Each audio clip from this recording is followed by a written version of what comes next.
And that's how I ended up in the back of a police car, handcuffed next to a horse's head.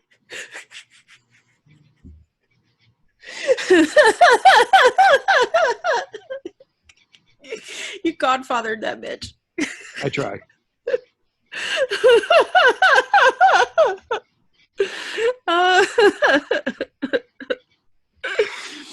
That being said, welcome to the Macabre Academy. It's me, Nerdy Witch, aka Stephie, and guess who's with me? The dirty one. Dirty Uncle Kevin! I hear Yay. you guys love me, but nobody's been following me on Twitter. What the fuck? What's your handle on Twitter that's not the Macabre Academy? Dirty Uncle Kevin. That's the whole thing? There's no underscores or... Nope. Nope. Okay, so you can find Kev on Twitter, and he's much more Twitty-savvy. He can tweet better than me. He's also going to help out with the Macabre Academy Twitter now. So here we go. Okay, Kev, it's our episode. Fortunately, Brandy couldn't join us, so it's you and me. Oh, God help you all. Abandon hope, all ye who enter here. All right, so what you drinking? There's a bar in State College. It's not a bar, I'm sorry. It's a place I've wanted to turn into a bar forever. It's actually a church. And it says something similar to that over the archway. And I just want to hang a sign that says abandon hope, all ye drink here. I love it. I love it. I've wanted to do it for 20 years, but I'm never going to have enough money. The church is still there. I was just there a couple of years ago. Also, when you go drinking in a college town as an adult that has a reasonable income, is probably your worst idea ever. Because the wife and I got absolutely hammered on less than $60. No shit. I want to say we had like 22 drinks between us. What? And I tipped for every drink. I tipped $1 on every time I went to the bar. I tipped $1, and I was fucked up on nothing. What, that'd be like a $40 tab. Yeah, it was like I had a lot of money in my wallet for some strange reason. So I was like, I don't want to keep pulling my wallet out every time I go to the bar because I'm going to be hammered and I'm going to keep dropping money. So I took $60 out of my wallet and put it in my pocket. So we go back to the hotel room. I mean, I am fucking destroyed. I was drinking beer and it didn't even hit the sides of the glass. I should have just put my head under the tap and just pulled. God, I could see that. Actually, I could see that. I was drinking like I was still in college. And I was like, holy, like the beer didn't even have a chance to get like mildly cold, like mildly hot. I was just downing it. Oh my God. Well, I'm drinking whiskey today. That's what I'm drinking. Do you remember what my favorite whiskey is right now? I don't. Hellcat Maggie Irish whiskey. Oh, I love it when it's topical. Oh, it is. It is. So, okay. I'm going to read the back of the bottle because I can't remember if I've done it in an episode, but we're going to revisit this. Okay. Hellcat Maggie was a well-known criminal in Manhattan's 5 Point districts and a member of the notorious Dead Rabbits gang. She was a fierce street fighter who actually filed her teeth into fangs and nails into points to better shred her opponent's skin. That's the back of the bottle. That is in Gangs of New York. Uh-huh. Yeah. I wanted to do an episode on the females in the Gangs of New York. I mean, I definitely want to hit that because I'm a history buff. I'm a nerd like that. I still can't believe that movie is 2 DVDs long. It's not, well, is it one Blu-ray or is it just... I don't have it on Blu-ray. I only have it on DVD. So, you know, Irish whiskey has a long history of women also working in whiskey. As you take a swig from the bottle. Yeah, I'm drinking straight from the bottle. It's a straight from the tap kind of day like you were just talking about. It's like, do we look like motherfucking role models? No. I'm desperately trying to adult here, and it is not working out. So, do you know the difference between bourbon and whiskey? Geography. No. For whiskey to call itself bourbon, there has to be 51% corn in the mash or more. Oh, ingredients, yeah. Yeah. Well, see, I only drink exclusively Irish whiskey at this point. I mean, I do love me some Rare Eagle, and there were some great other ones that I tried when I used to do my, you know, what's crazy is I did cigar and whiskey bourbon tastings for like 5 years, and I barely remember any of them because I didn't like a lot of them. I hate Canadian whiskey. I love the Canadians, but I don't think they got whiskey right. I'm sorry. They make a mean maple syrup, though. That is true, and they make great comedy. Also, funny story. When I travel abroad, well, not now, but when I did, I never said I was American. I'm always from a small town in Canada. Does that go over better? It does. I love it. I'm from a small town in Nova Scotia. Actually, I did an elementary school project on Nova Scotia, and because it's an island completely surrounded by water, it's very temperate. As most islands are. Mm-hmm. It doesn't get too hot or too cold from the water. I guess I should probably start the episode because we can just keep talking about bullshit for the next hour and a half. I'm sure people wouldn't mind, but I did a lot of research. So, here we are. We should totally do that. Just have a complete bullshit episode. Oh, I think we already planned one, right? We're slowly working on it. No, I mean just an episode that's no topic. It's just the three of us sitting around talking. You know, we can do that for Patreon. I was just going to say Patreon exclusive. Yeah, we're going to do that. We're going to schedule that Patreon exclusive with Kev. Exclusive. I'm writing it down. Exclusive with Kev. After 2 kids, my short-term memory is shit, so I have to write shit down. Also, we're going to do a Twitch, so we can do live stream and talk to people and bullshit. Just straight bullshit. Fun. Yeah, Kev said he's on if we do that for Twitch, so I'm down. Hey, I'm here to write all the rights. You have been such a wonderful addition to the Macabre Academy. I can't tell you how pleased I am that you keep coming on, even though you've made minimal commitment. Listen, like I said, I'm here for as long as you guys want me. Apparently, your listeners like my voice for some strange reason. I think you're all weird, but hey, it is what it is. I got 2 compliments on your voice. I got 2, and we barely have interaction. I wish we were. My goal is a lot of interaction. I want like a lot of Twitter. I want a lot of Instagram. I want a lot of emails and shit.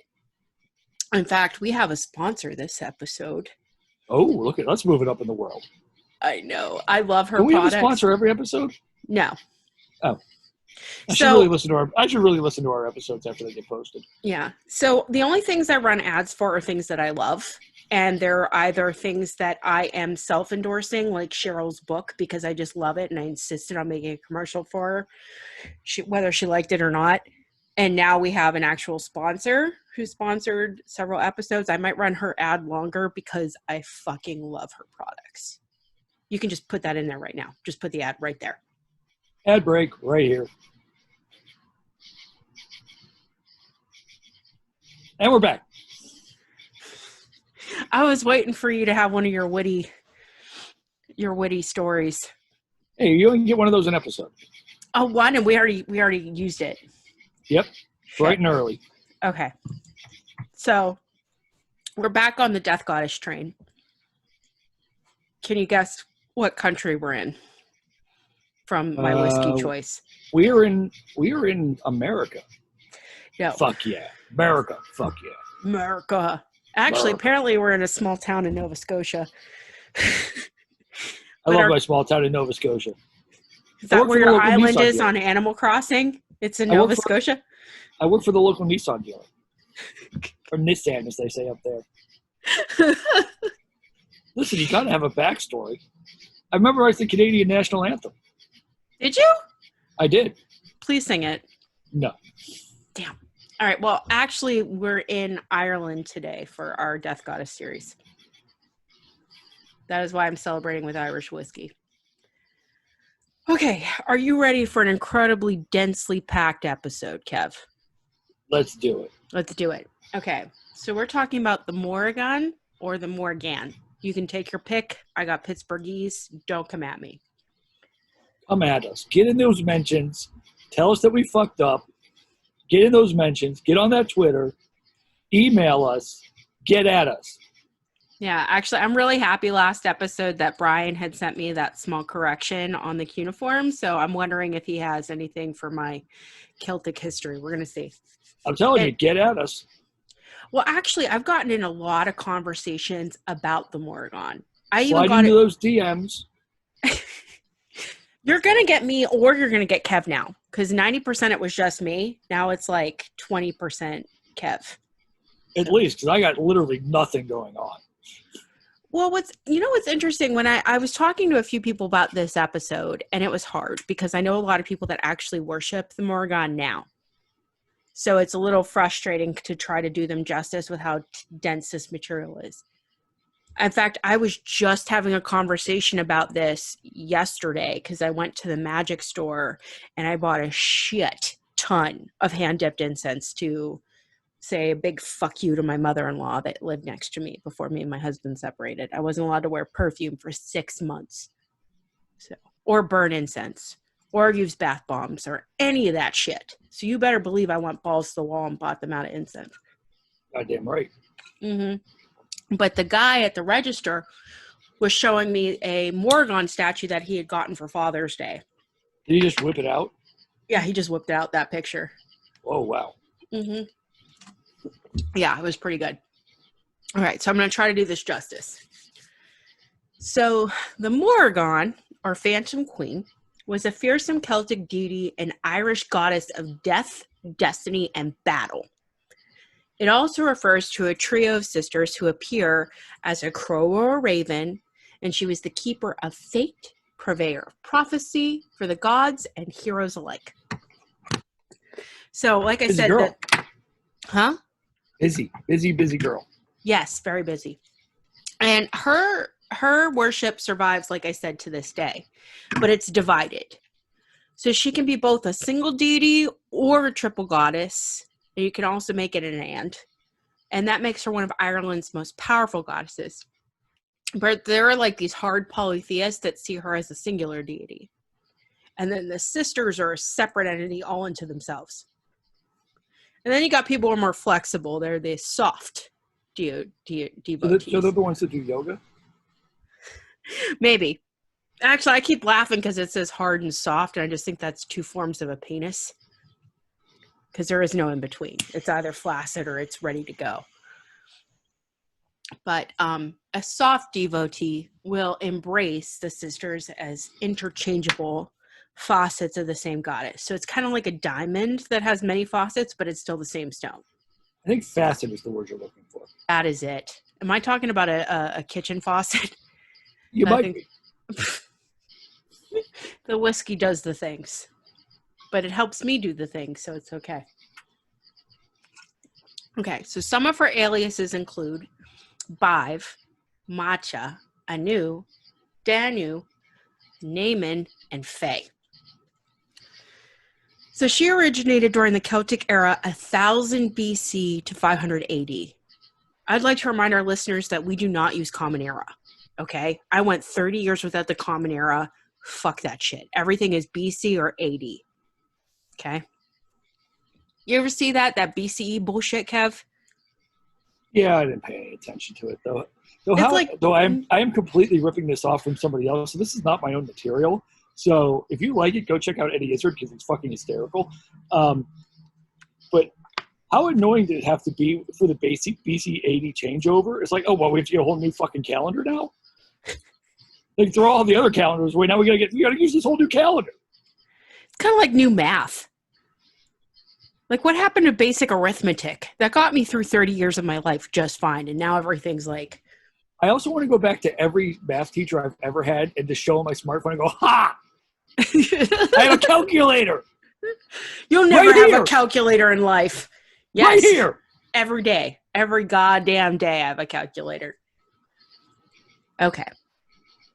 So, despite originating in BC, her lore survives to this day along with her superstitions. So that makes her worship a melting pot of customs, languages, and religious practices because she is as diverse as her devotees. Not only was she... See, if it wasn't for this lockdown, I'd say we should do this episode from a melting pot. Oh, God, I love the melting pot. I haven't been there since my 21st birthday. And I'm 33 now, so it's been a minute. I've never been to one because I hate the concept of going somewhere and cooking my own food. You're not technically cooking it, though. You're just dipping delicious things in cheeses and juices and chocolate. But still, like, I'm paying you to do that. Like, that's why I'm paying you. Hey, Kev, we should have, like, a three-way date with your wife and go. We can make this happen. Yeah. I think we should go. Eventually, after this whole coronavirus. Yeah, bullshit's over. Yada, yada, yada. I'm not going to a restaurant right now. I'm good. Okay. But, okay, so the Morrigan, right? Not only is she Irish, because I freaking respect the shit out of Ireland, but she's also... No, Ireland has more drunks per capita than any other nation. That's fine. But do you know that they actually don't drink on St. Paddy's Day? It's actually a religious holiday of sobriety.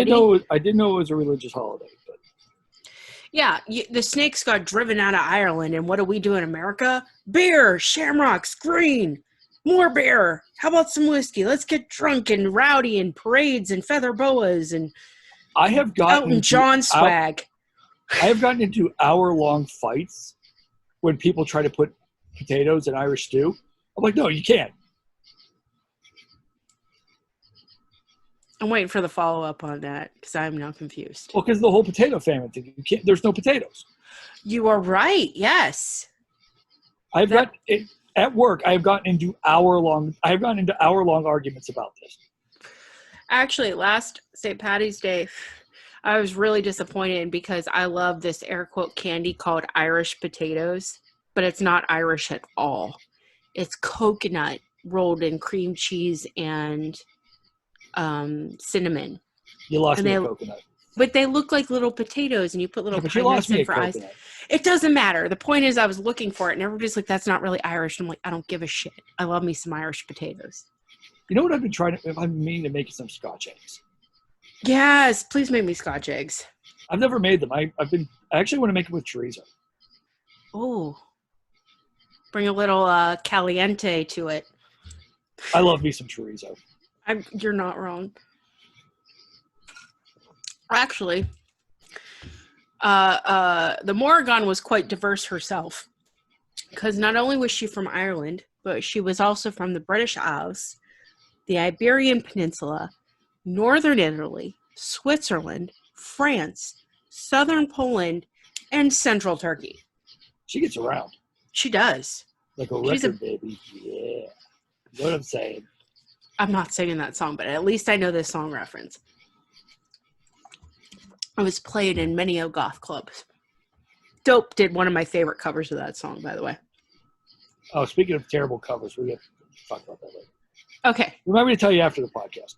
Okay, but we're going to talk about her etymology. Okay. Sure, let's do it. Let's do it. Okay. Let's do the damn thing. Let's fucking go. Go. Her name was originally Gaelic. Morrigan. I don't know. It's MOR-Rio, RIOGHAIN. Okay. Listen, we're trying our best here. I can spell it. I might not be able to say it. But when it becomes evangelized, it runs into a lot of problems. So this etymology is it's serious. So Mor can be linked to a Proto-European word meaning terror or death. So in English, you see this word attached to nightmare. Okay? But Irish have these little italicy accent marks that can change a vowel sound, which I love the accent mark. Right? But it changes the whole meaning. So that means the Morrigan can also mean great or vast, which can relate her to the sea or ocean, because that is vast. Like, you can't see the other side. So that whole concept of vast and big and awe that the ocean has translates to her. And then Riogain, or whatever, means queen, which is similar to the Latin word regina. So you can also interpret her name as sea queen or queen of the slain.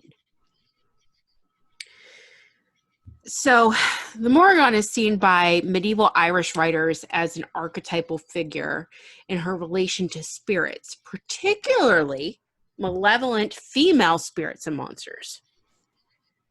The Morrigan with a lowercase m can refer to demonic flying creatures or spiritual beings like witches, fairy women, or shapeshifters. There you go. Yeah. Didn't you tell me something about witches earlier? I felt like you said something about them. I did, but I don't think we want to have this argument on this podcast. Okay, that's fair. This is for another. That's for another podcast. Another podcast. We'll save it. Put it in the bank. So these put a pin in it. These scholars refer to such spirits as Morgana too. So you can change it with an A at the end to also mean them. And the term Morgana to be described as diverse, like they use this word for stuff like for Middle Eastern Lamia or the demon goddess Lilith from the Latin Vulgate Bible. So again, just by changing a vowel here or there, an accent, it changes. But okay, so I try to get a good summary of what she is. So she is a death omen, a mother, a murderer, a spy, a conspirator, a healer, and sometimes the earth or land herself. So she has quite the resume. Looks a little bit better than my own, but let's proceed. Okay, so there's a huge problem defining the Morrigan because old texts are often contradictory and they vary significantly. So the Celts are kind of people that relied on an oral tradition of storytelling. So the authors of her record come from Christian monks who like sensationalize her. So you run into this problem where you have to read all the versions to find the likeliest agreement of information. So the best I could come up with is she was an old god adapted over and over into different iterations over time. And with these different names or incarnation, they're still all considered to be her. So that makes her very complicated. Some of my favorite earliest descriptions of her as a shrieking, cursing being who laughs at misery and is aligned with the demons of Christian hell. Love it. I think that's how my family views me half the time. That sounds about right for you. Yeah, I mean, they're Catholics, so. Okay. The Morrigan was first and foremost a goddess of war, battle, and death. The Celtics were very war-centric people, okay? So boys were trained at an early age to become warriors as a rite of passage. And there are these great tales of mock battles after meals that were recorded by Greek philosopher Posidonus. I just committed to a pronunciation because I can't say his name. But it's Poseidonius.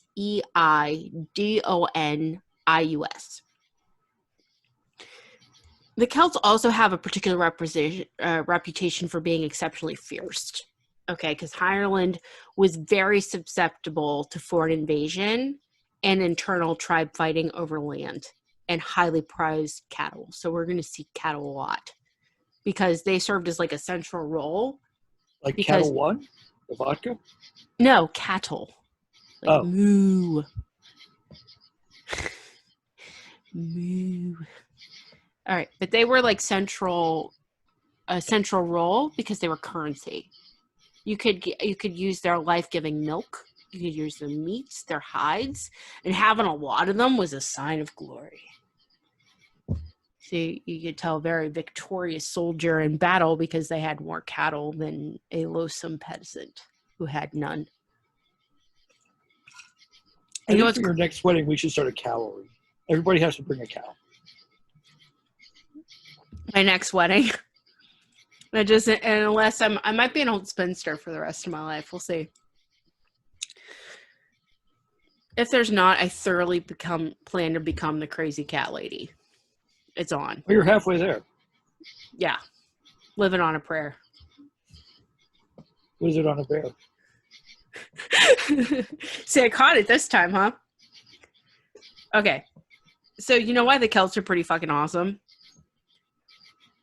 In this culture, I smacked my mic.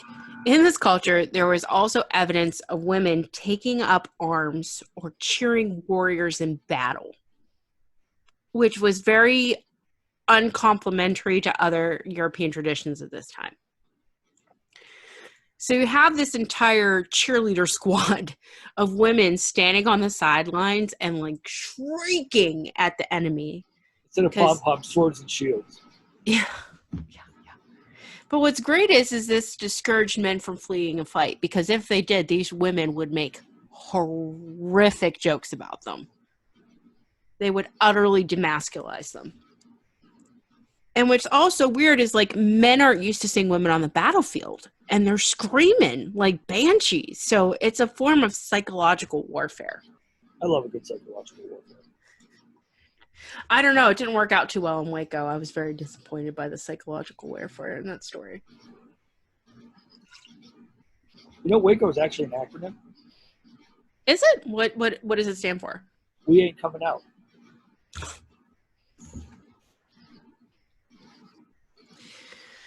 I mean, that was an accurate representation of the story. But I digress, because this episode's on the Morrigan. Brandy already made this episode up. I have fucked it up several times, but we are gonna roll. We're gonna roll with this, because such is my fate. And I'm such a professional. Let me tell you. This is a professional podcast. Super professional. This is where we get a drop of Brandon saying, "You're trash." Utter complete trash pandas. Hey, leave trash pandas out of this. All right, I'm gonna light another stick of incense because mine went out. This is what you got. Kev, you got a drunk stuff, okay? This didn't take much. Okay, so you can hear the bag. This is great SMR. Oh, I knocked over my bottle. Wait. Oh, shit. How's that sound? Can you hear it? Fire. There, blew out the incense, so stick it in the burner. It's very satisfying. Fuck you, mother-in-law. Oh, it's so good. I love that every stick is a spike. I know. Okay, so the Morrigan, speaking of which, is a goddess of prophecy and fate. So she saw the future of all things, including the end of my marriage and the world. She was all-knowing and would occasionally share her knowledge with others for a price, because bitches need paid. You can't just give information on the future for free. And how about this shit? She was never wrong. Her wording... Of course she's not. No, never wrong. She's a woman. And her wording was very exact, if not somewhat poetic. Her appearance to royalty and warriors also represented the side that she favored in battle. So she helped determine the kings of Ireland, so that made her a goddess of sovereignty. Okay, so here's one of my favorite parts, because you know I have a wolf and a raven tattooed on my arm, right? Holding this up. My little raven. Patreon exclusive? It is a Patreon exclusive, yes. So the Morrigan is also associated with the raven, because this kind of stemmed out of the bird's constant presence on the battlefield, because they're scavengers, right?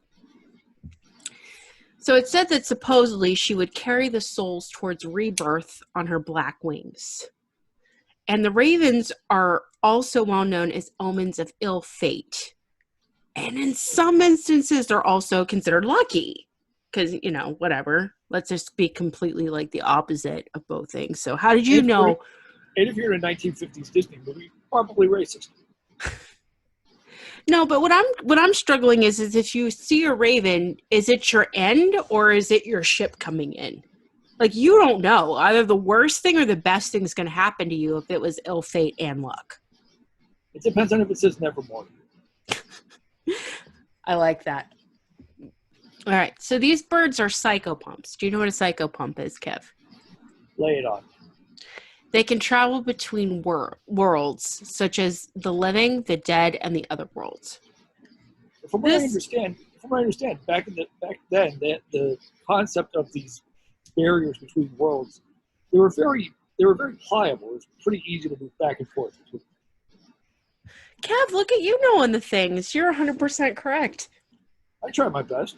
Oh, you're on it. I love it. I did like 20 minutes of research for this shit. Let's fucking go. Most basicest of research. But Hey, you it's are been the a long- master of banter, so it's all It's good. been a long fucking day. Leave me alone. I had to get up early. I don't do that shit anymore. Hey, Kev, do you remember what happened in 1994? I barely remember Tuesday. Well, 1992 gave us Power Rangers, but in 1994 they gave us The Crow. Ah, yes. Yeah. So I have a quote from that movie because I feel like it applies here, like 100%. I'm going to try to read this and not stumble, so hang in there with me. People once believed that when someone dies, a crow carries their soul to the land of the dead. But sometimes something so bad happens that a terrible sadness is carried with it, and the soul cannot rest. Then sometimes, just sometimes, the crow can bring the soul back to put the wrong things right. I have a working theory that all ghosts are queer. All ghosts are what? Queer. Queer? Yes. Okay, this is a topic for later discussion. I'm going to write it on the list, though. I have no basis for this, but I just feel it's true. Well, isn't that kind of like how all cats are drag queens? I haven't heard this theory yet, but I'm very interested. Oh my god, it's a Robin Williams exclusive. Let's stay on topic. We'll discuss this after the show. Okay. Maybe it's a Patreon exclusive. All right. Well, the Morrigan was a shapeshifter who took many forms. She would often appear in multiple forms in a single story. So it's hard keeping her straight. But the most common forms was a red-haired or sexy black-haired maiden. Battle-ready like Xena. Or you had like that old, withered, haggard crone. Or you get that raven I was just talking about. I mean, what would you do if the Morrigan appeared to you as a sexy redhead? Because I know you have a thing for redheads. I do have a thing for redheads. Sadly, they don't have a thing for me. I don't know. I had red hair for a little while. And For I think sure. you're sexy, so. That's only because I came out here to save your ass one. You know what? Being the rider of the white horse is not a bad call, okay? It's a Kevin's the only white knight that I know. Okay. So she could also take the form of a couple other animals. You ready for the list? Let's hit me with it. Okay. Wolves, snakes, cows, horses. Interesting. Mostly, she was described as incredibly beautiful but intimidating, much like myself. Absolutely. Not at all. I'm the biggest dork this side of the Mississippi. Yeah, but when you get going, I feel like I'm going now. I'm on the whiskey train. Hot Mess Express. Okay. you're trash. Complete garbage. All right. One of the best stories of her as a shapeshifter. Okay. I love this story. Ready? She stands at a well in the form of the ugliest old woman that you can think of. Okay? Like Margaret Thatcher naked on a cold day. Kind of bad. Heyo. Okay. So she waits for a king who's thirsty and desires a drink. And then once they come upon said well to quench their thirst, she asks them for a kiss. And this is sometimes interpreted as sex. Okay? So they're going to get it on. And then once that deed is done, she transforms into a beautiful woman and declares him a righteous king. And here's her justification. Are you ready? There are many things about ruling you will find repulsive as you found me, but you came to love me and you will come to love ruling too. I mean, not only is like the imagery kind of mind-blowing for me, because it's kind of like granny porn, right? She displays a power over a king to thrive or to perish. And we see her taking forms of whatever is most helpful at the time. So she can enter your life in any form, whatever is most helpful to you.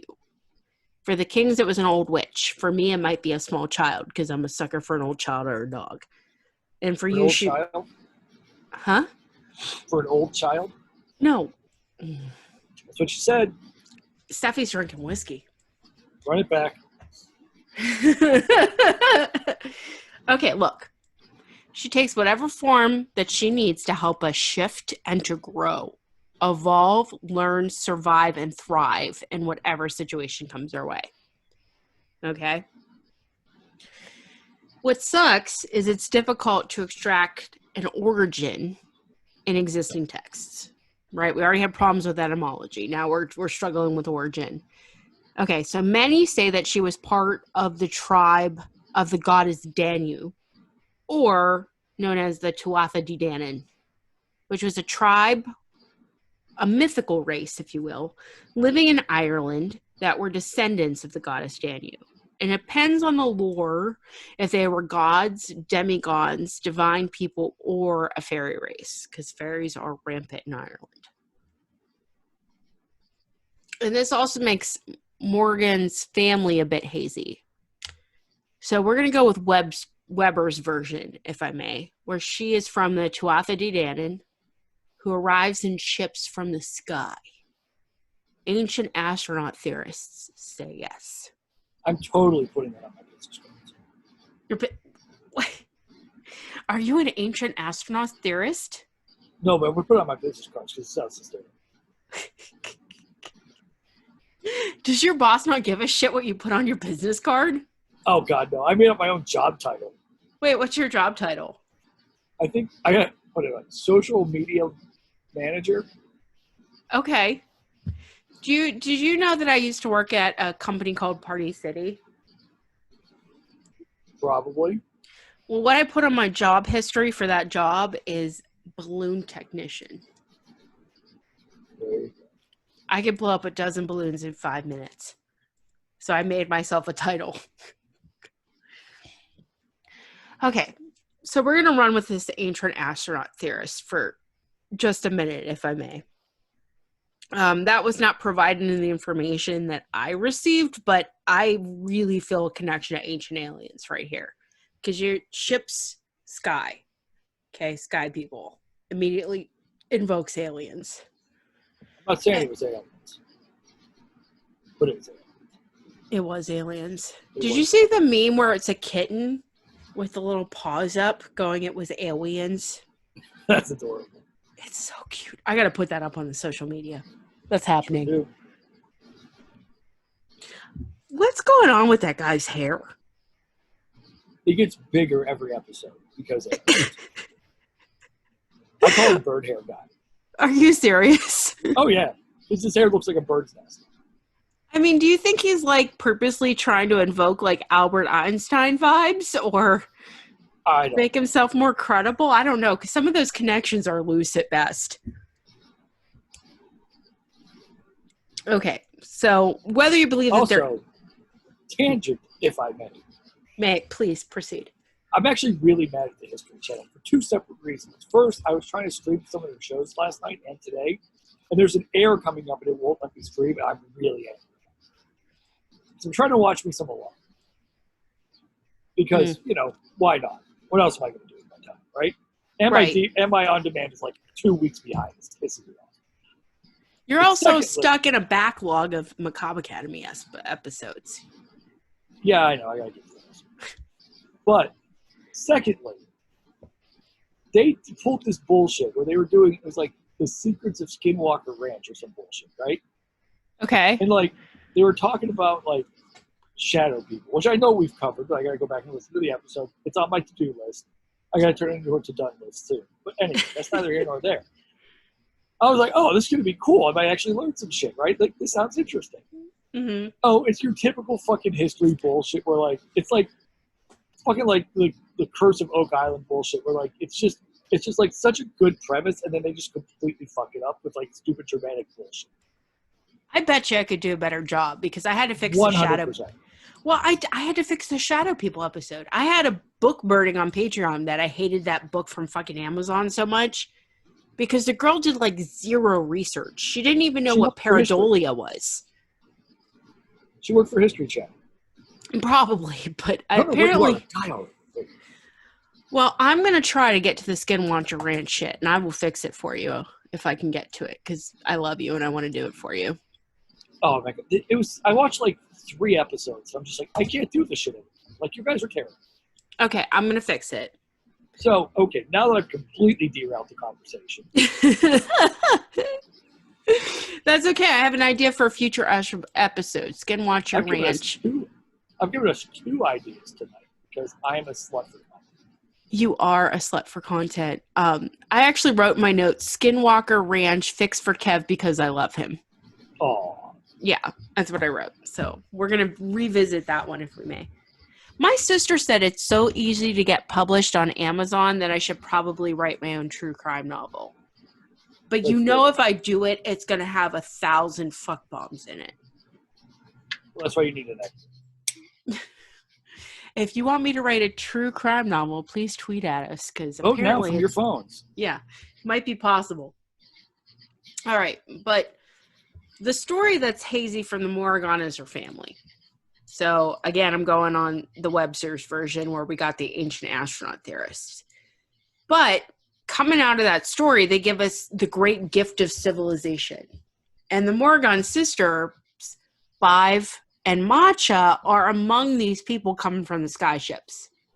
And then once they hit ground, they retreat into she or fairy mounts. So I think it would make sense if they were ancient aliens, that they were out and about, here's civilization, we're just going to chill underground because it's too bright for us. Because they were traveling through space, right? I'm going to go with that. And what kind of fucking sucks is the church is the only one to preserve this history. So we don't know if it's myth or if the Morrigan was a physical queen. There's a debate rolling around. That whiskey is straight to the face. Oh. Okay. So the Morrigan, I'm going to go with this, is the daughter of Ermos, a farmer, and she's also the daughter of a sorceress. And she is one of 3 sisters who are war fairies. So that gives us Bive and Matcha. And Matcha is also one of the names of the incarnations of Morrigan. So you'll see the Morrigan and Matcha used interchangeably. And then on top of that trichotomy, you get 3 more sisters that she has, which is Bamba, Folta, and Eru, who are 3 sovereign goddesses of Ireland.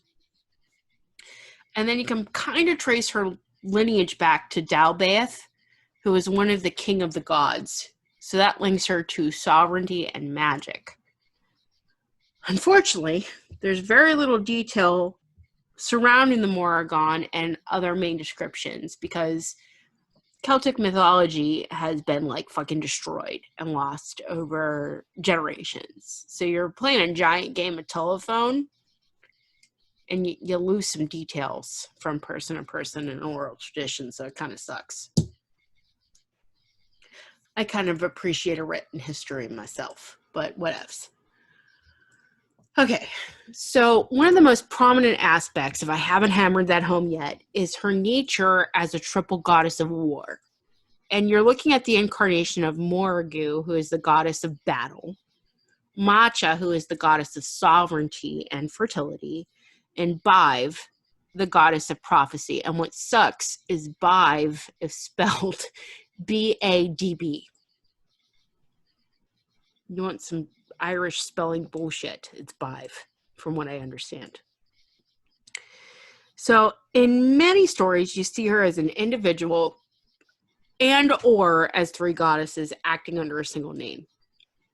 If I hope I hammered that home. So most of what we know about the Morrigan comes out of 2 major battles of the Catha Mage de Torrid. Okay, so 2 battles we're going to discuss today. The first one is with the Furbolg, a race of primordial beings already being in Ireland. I kind of liken this to, I was watching Hercules the other day, so we all know I'm a slut for Disney too. But it's kind of like the Titans were originally in Greece before Zeus hit that shit and took over. Does that make sense? It does.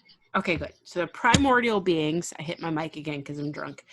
The primordial beings in Ireland.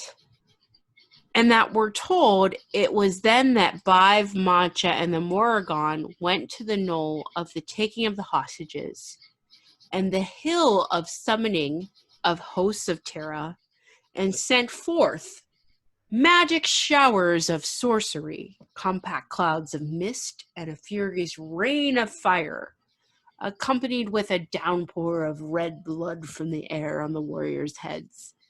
And then they allowed the Furbog neither rest nor stay for 3 days and 3 nights. I tried to do a hotel at 3 days and 2 nights. It's 3 days and 3 nights. And what kind of sucks is because the sisters act with such power, this embarrasses the shit out of primordial beings because they look like pussies by contrast. So I don't know if you want to be in like the ancient alien camp where this was like lasers and modern warfare shit from outer space. But some theories say that the Morgans have power over the elements. So these are actually descriptions of fog, hail, and lightning. The red blood may symbolize death or injuries from inclement weather that impact the army's resources and ability to rest for battle. Kev, what do you think? I'm willing to go either way. Are you a switch? Are you playing for both teams here? Yeah, we'll see how things play out. Okay. In the next stage of battle, the nobles of the Tuatha De Danann, who are the ancient pantheon of gods, if you don't remember, go to the front to fight with the Morgans, along with those 3 sisters. So just a reminder of their names is Iru, Folta, and Bamba. And these bitches, they set up pillars behind their own army so they can't retreat and they have to fight. Morale will continue until beatings improve. Like, I just don't understand. Like, they trap their own warriors in battle. There's nowhere to run. So it's either fight or die. But the battle, it works. They ultimately emerge victorious, even though one of their kings loses an arm in a fight. So it's kind of like no pain, no gain, I guess. So a second battle follows to liberate the Tuatha De Danann from the Formarians. Do you know who the Formarians are? The cigar made by Romacraft, right? No. Oh, didn't know. Though Romacraft is a good company. I bought a box from Leaf and Bean. I had it autographed. There's a picture of me in one of the barber chairs, all gothed out, holding this box autographed. What's his name? Clip? The No, guy it's who owns not. Leaf and Bean or the guy who owns Romacraft? Romacraft. Skip Martin, probably. Skip autographed my box because it was the first box of cigars I ever bought, like the entire box of. You autographed your box? I don't think his wife will like that. There's picture evidence of it. I'll find it somewhere. It's on my Facebook. Oh, yeah. He autographed my box. I don't believe it was a furry box at the time, but that's okay. It was, smooth wood or whatever. There's a picture of Enrique from 1502, Skip from Roma, and then Island Jim. Please say they're schnockered. Oh, the 3 we were drinking Flor de Cana out of a giant fucking martini glass. Skip has no idea who. Skip doesn't remember fucking the thing of it. Because I met him at the trade show. He's like, "Have we met?" Yeah. He's like, "Oh yeah, I don't remember you." Did I ever tell you the story about drinking at Leaf and Bean with firefighters?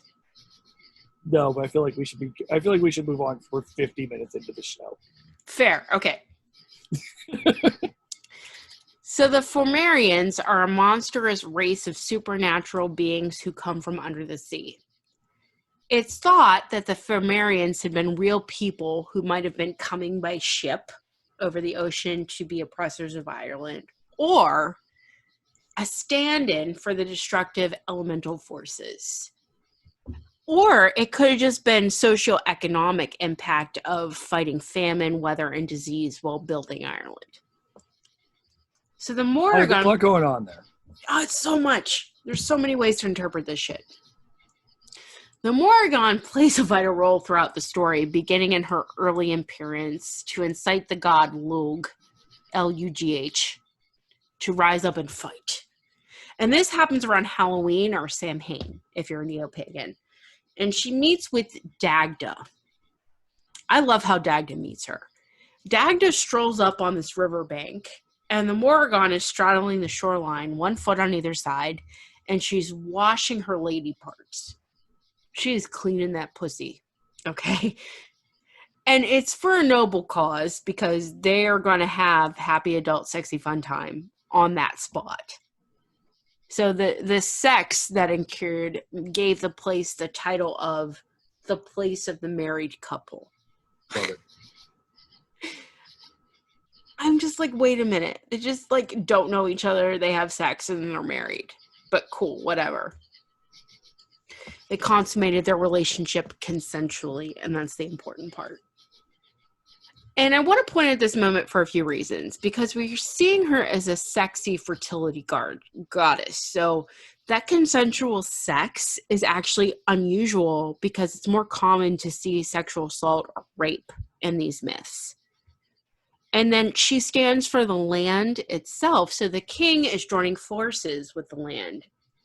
And this this is mirrored in king's coronations with strong sexual themes, because the land is considered his consort.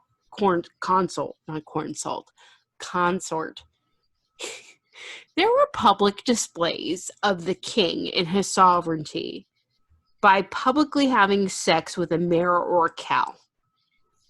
Whether this is the form of the goddess or actual animal abuse, I'll leave for you to decide.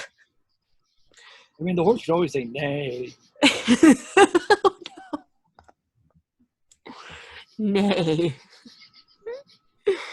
Okay.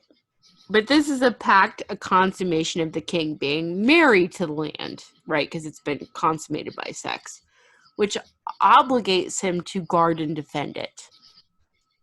I also love the dog just chilling in the background, not giving a shit. Oh my God, Sydney's been back here for 2 takes in this episode. Her tongue is out. That means she's happy. She loves all the cushions.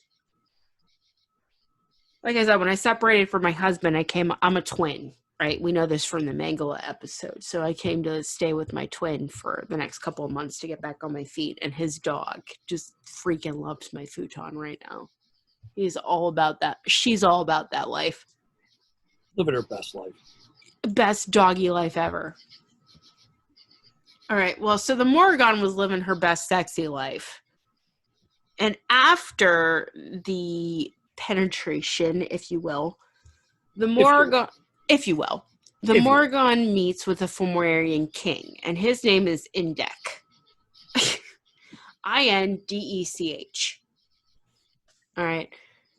And then she takes from him the blood of his heart and the kidneys of his valor, which is symbolic of his courage and his strength. And then she goes to the old god, so Tuatha De Danann, with fistful of blood as an omen of his destruction. And the army gathers on the eve of Samhain or Halloween. You know, All Hallows Eve, right before the day before Halloween. And then the battle actually emerges on October 31st, or Samhain itself. And this dude, Indech, dies in the battle as a result of the Morrigan's magic. The old gods win, though, and beat the Formarians back to the sea. And the Morrigan has rallied the warriors to fight fiercely and fervently. Right? Morgue, that form of the Morrigan. And then we see Bive, her sister or her other form, prophesizing the fate of the world, good and bad. And the story takes place over an extended period of time, but the key action at the end all occurs around Halloween, right? Samhain. And we see the Morrigan acting as an ancestral force of incitement, helping to give her people victory, and joining with Dagda and then doing the prophesying. From a modern perspective, we have several themes that relate to both the Morrigan and the holiday, which someone's looking to celebrate the feast day for her, the Morrigan, to work with. Yeah, it's this Halloween.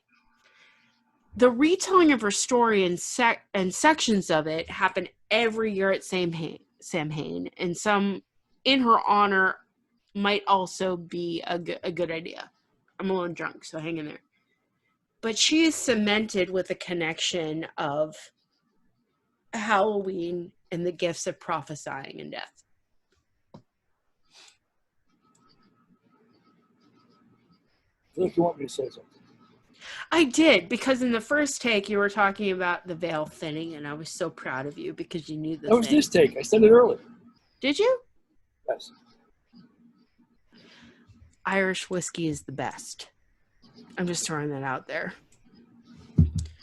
Okay, so I'm going to link a great article called Irish American Witchcraft, the Morrigan and Samhain by Morrigan.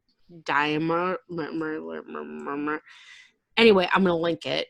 And it shows more about her link to Halloween. Because her nature is the deity of war, battle, death, magical prophecy, and change. Link her easily to this theory. Because you know, like, Halloween's got themes of death, magic, prophecies, and the turning of the year from one season to another. Right. Okay. So we're going to dive into the second myth. And I'm going to try to say this guy's name's right, but come at me.